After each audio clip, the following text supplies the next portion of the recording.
उसे शक होने लगा कि उसका बेटा गलत प्रवृत्ति का है। जब वे साथ में खेलते थे तो वह उसके हाथ को अजीब तरह से छूता था और जब वह ध्यान नहीं दे रही होती तो अपनी उंगलियां उसकी उंगलियों के बीच फिसला देता। जब से उसका बेटा 6 साल का था उसने महसूस किया कि उसका व्यवहार सामान्य नहीं है। उसकी बातें और हरकतें उसकी उम्र से कहीं ज्यादा बड़ी लगती थी। सच जानने के लिए वह एक रात चुपचाप उसके कमरे में गई। वह बिस्तर पर लेटा हुआ था, उसका शरीर झटके ले रहा था और वह कुछ ऐसे शब्द बड़बड़ा रहा था जो उसे समझ नहीं आए। उसने रिकॉर्डर निकालकर उसकी आवाज रिकॉर्ड कर ली। अचानक वह जाग गया। उसने खुद को संभाला और उससे पूछा कि क्या उसे कोई बुरा सपना आया था, लेकिन यह सुनकर उसके पैरों तले जमीन खिसक गई। जब बेटे ने कहा कि वह सपना नहीं बल्कि एक बहुत ही अच्छा सपना था। अगले दिन उसने अपने पति को सब कुछ बताया, लेकिन पति ने कहा कि वह ज्यादा सोच रही है। काम में व्यस्त रहने और बच्चे को समय न दे पाने की वजह से उसका व्यवहार अजीब लग रहा है, इसलिए उन्होंने एक बेबी सिटर रख ली। एक दिन खेलते समय बेटा बेसमेंट में छिप गया और जानबूझकर लाइट का बल्ब खोल दिया। फिर वह आवाजें निकालने लगा ताकि बेबी सिटर नीचे आए। बेबी सिटर ने देखा कि लाइट खराब है, लेकिन बच्चे की सुरक्षा के डर से वह फिर भी नीचे चली गई।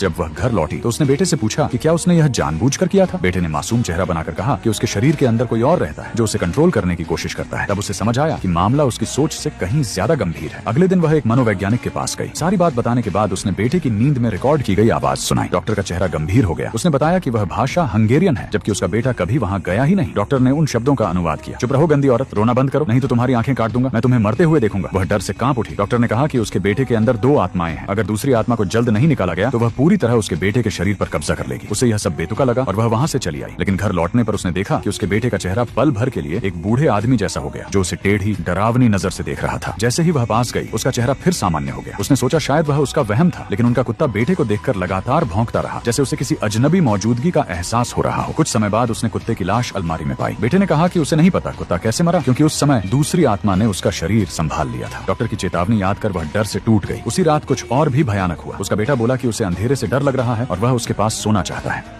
Mommy, I'm scared. Come here, baby. Come here, Mommy.